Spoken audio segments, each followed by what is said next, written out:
And joining me in the studio in advance of a great big event coming to Indiana this weekend are Chelsea Stiles and James Thompson. The Northern Appalachian Folk Festival is coming up this weekend. Good morning to both of you. Good morning. How are you? Wonderful, wonderful. Now, James, you're the co-chair of the music for this event? Yeah, you could say that. I've been copied on a lot of emails, but for the most part, it's been Anthony Melandro that has done a lot of the work. I've just been kind of backing him up where needed. But yeah, sure, I'll take the co-chair title. There you go.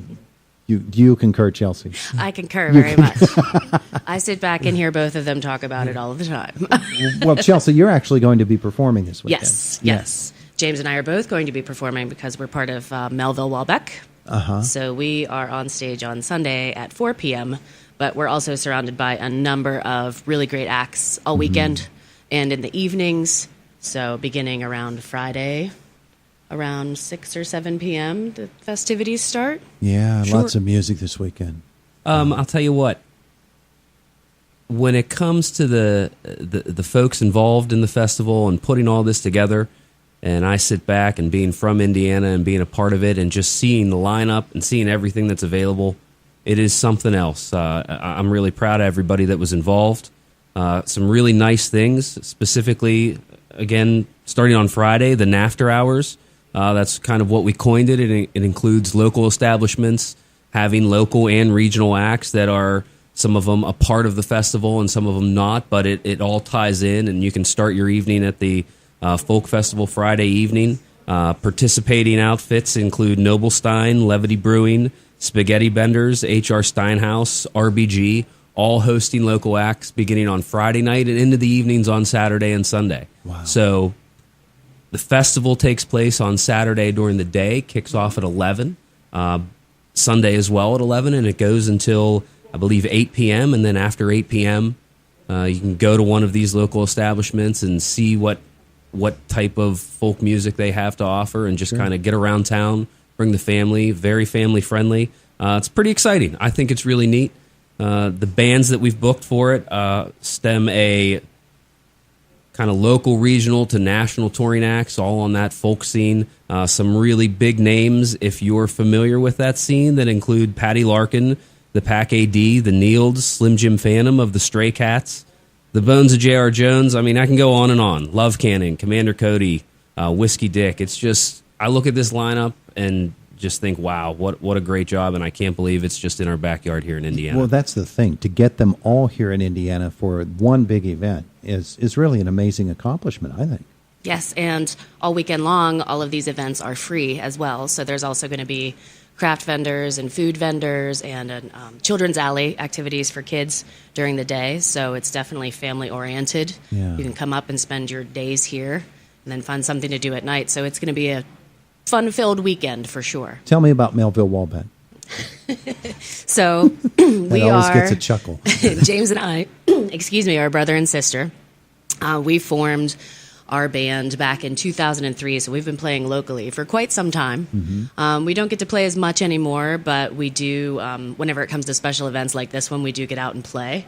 So we kind of have, our roots are in folk music, so we do some of our own stuff. We do some covers too, but we're proud to be a part of this event. Sure. I guess to speak to that, I don't know, Chelsea. I guess we've always been around music. We grew up playing it. To say that, we kind of officially started a band in the early 2000s, but we've always played, and the name derives from our grandfather's name. Nobody ever called him Melville. He always went by Dale. Oh, yeah. So when we tried to pick a band name after he had passed, we were just like, yeah, let's just name it after our pap. So seems to fit. It's pretty nice. It raises some eyebrows from time to time, but we like it. Yeah. We don't take ourselves too seriously. Yeah. So you yourselves are going to be performing when and where? Sunday at 4. Sunday at 4, and we kind of fell into that spot. Yes. Because one of the other bands, Love Cannon, had to reschedule their time, and fortunately for us, since we're just here and it's no big issue logistically to get into town, we were able to accommodate them and switch our time from a Saturday at noon to Sunday at 4.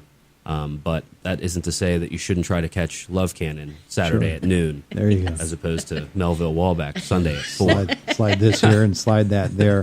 But it does point out the fact that we can get the whole schedule through Facebook and also the Yes, Northern absolutely. Appalachian Folk Festival website. NorthernAppFolkFest.org is the festival website, and then you can follow that on Facebook and Twitter. Again, I've had this weekend marked off my calendar since we started in April. Yeah. Whole family's looking forward to it. I've got friends and extended family coming into town for it.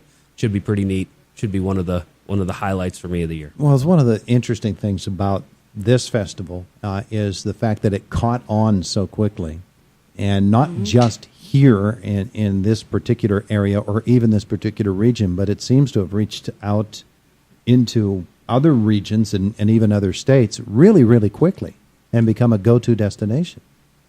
It's gotten a little following, which is pretty neat. And I don't know if it's necessarily just this particular folk festival, but towns all over the place in western Pennsylvania, eastern Pennsylvania are putting on these festivals, and they do kind of have a grassroots drawing to it, and people seem to like that. And it's not a matter of whether or not you know the band. Some of these names may be unfamiliar to common folks that maybe don't follow the folk genre, but if you like good music and you happen to be around and you show up, you're going to find yourself thoroughly entertained. And I think that goes across the board to whatever festival you're having. Yeah. Put live music on the street with some nice weather, and it's going to draw some people. You've got great Absolutely. weather coming up this weekend. Sunny on Saturday, sunny on Sunday, and temperatures in the upper 60s. You can't beat that.